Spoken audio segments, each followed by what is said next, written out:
Bien, un segundo ejemplo es utilizando unas tablas de contingencia conformado por una cierta cantidad de columnas y una cierta cantidad de filas.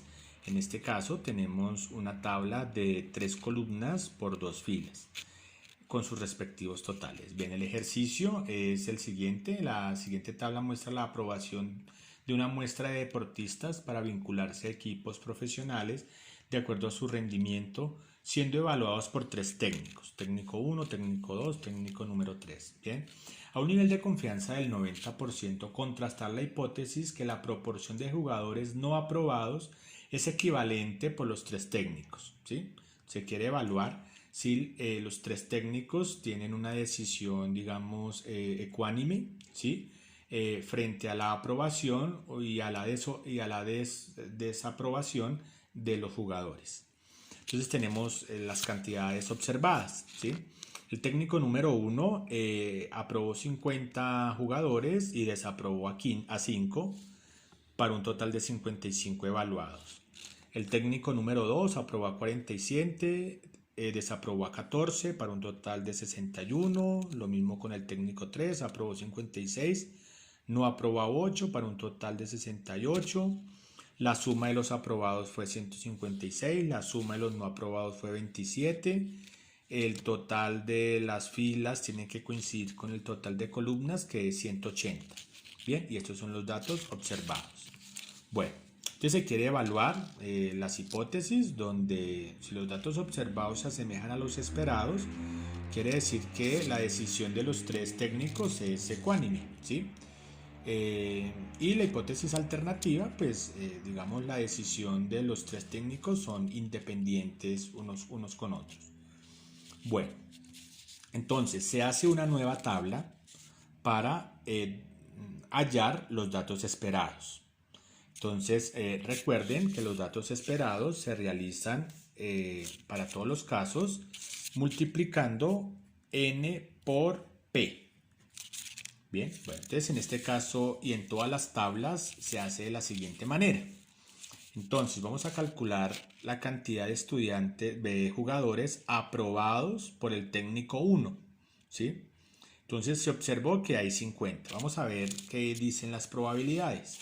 Entonces, para evaluar ese primer dato, digamos, vamos a poner E de la primera fila, primera columna, primera fila, va a ser igual a, entonces tomamos el total de esa columna, o sea 55, por el total de la fila, que es 153 dividido en el total de los totales, 180. Bueno, al hacerlo en la calculadora, esto resultó 46.75. ¿Sí? La suma tiene que coincidir con los datos esperados. ¿Sí? Entonces, bueno, miremos el siguiente. Vamos a calcular los datos esperados para estos observados, que fueron 5. Entonces sería el dato esperado de la primera columna con la segunda fila. Entonces sería, nuevamente tomamos 55 por la probabilidad, que va a ser, en este caso, el total de la fila, 27, sobre el total de los totales, 180. Bueno, y eso resultó en la calculadora 8.25. Aunque estamos hablando de personas, los valores nos dan en decimales. No interesa, son valores esperados, como similares a unos a promediar, entonces se pueden dejar en decimales. Y si se suman estos dos, debe coincidir con este total también. Entonces la suma de estos dos da 55.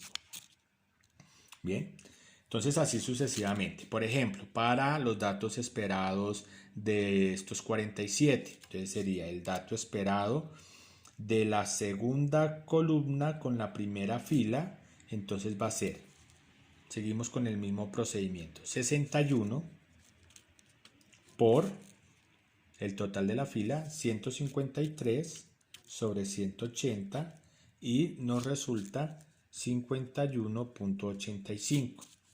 Bueno, como el total tiene que dar 61, pues miro qué número me hace falta para completar ese total. Esa sería pues otra forma, ¿sí?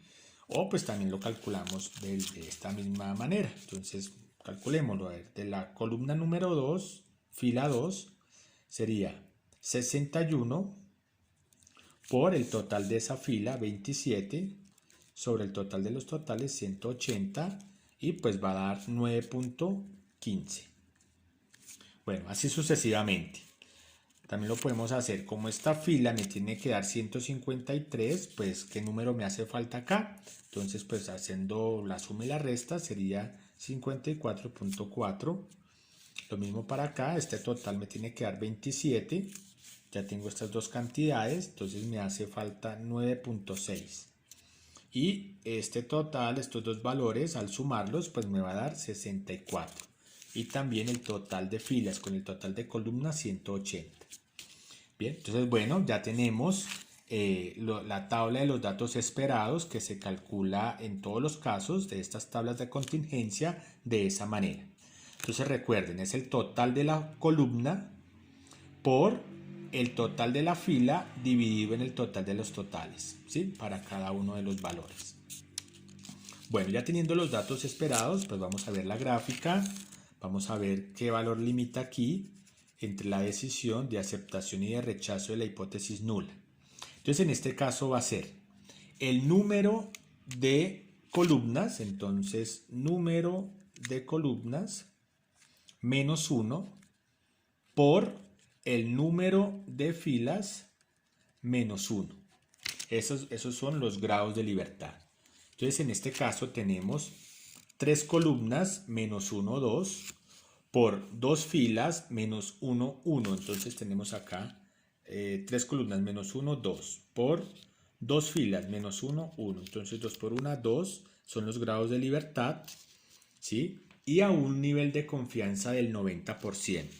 Entonces nos vamos a la tabla, grados de libertad número 2, con el 90% de confianza, 0.9.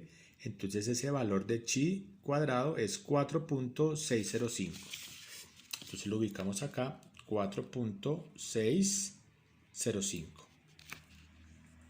Bien. Bueno, y finalmente pues hallamos ese valor de chi de contraste. Lo hice de una forma. A cada dato observado le restamos su valor esperado, lo elevamos al cuadrado sobre su valor esperado, ¿sí? Entonces realizamos el mismo proceso. En este caso es 50 menos su valor esperado, que es 46.75, al cuadrado sobre su valor esperado. Y así con cada uno de los datos, se pueden ir con las filas o por las columnas, ¿sí? No importa el orden. Lo importante es que cada dato observado esté con su dato esperado. Así sucesivamente. Aquí tenemos, por ejemplo, el de la última casilla. 8 menos su dato esperado al cuadrado sobre su dato esperado, etcétera. Al involucrar pues estas sumas en la calculadora nos resultó 4.843. Esto quiere decir que este valor cae en la zona crítica, 4.843, y a un nivel de confianza del 90% se puede determinar que el nacimiento entre niños y niñas no son igualmente probables, aceptando en este caso la hipótesis alternativa.